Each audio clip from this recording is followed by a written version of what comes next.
Pagiging low-key. Ano nga ba ang kaibahan na mga naging exes ni Kim Chiu compare kay Paolo?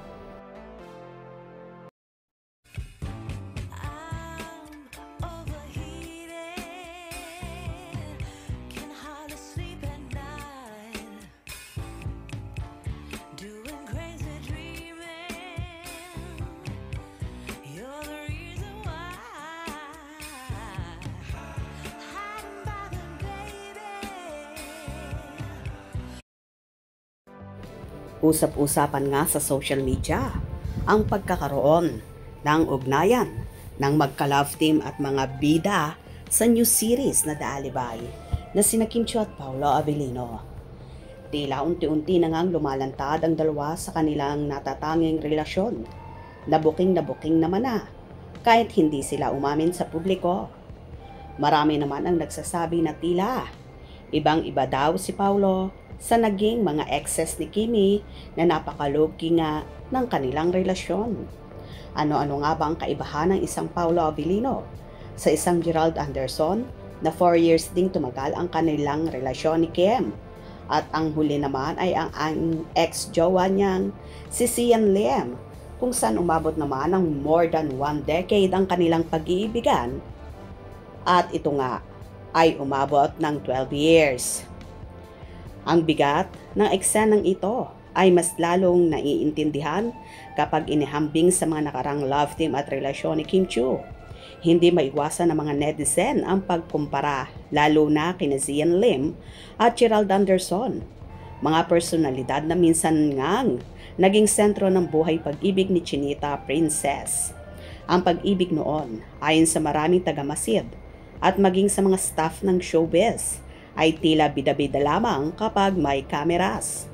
Naaalala ba natin ang mga grand gesture noong nakaraan? Ang mga vlog na puno ng sweet moments, ang mga napakalaking bulaklak na ipinapadala tuwing Valentine's Day. Ang mga sandaling ito ay mabilis na nagiging trending sa media.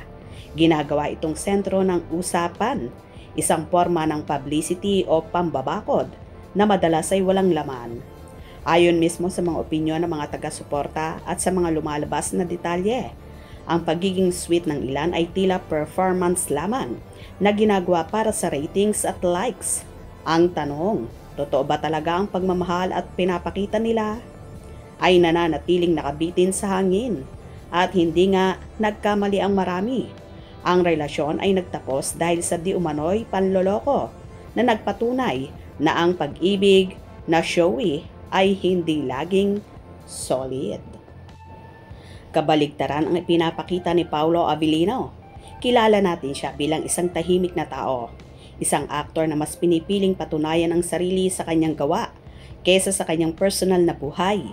Ang kanyang estilo ng pag-aalaga kay Kim Chiu ay sumasalamin at sumasa ilalim sa kanyang pagkatao.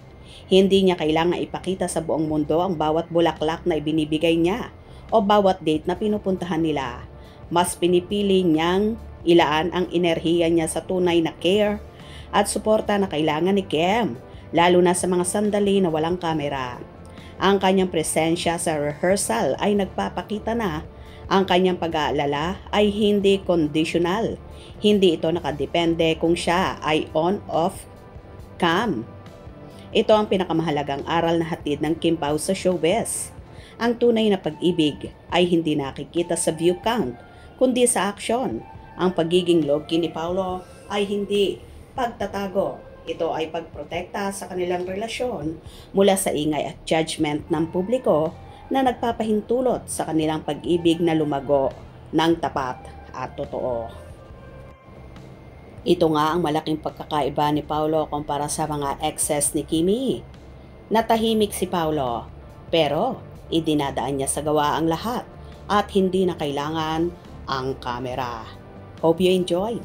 Please subscribe for more info.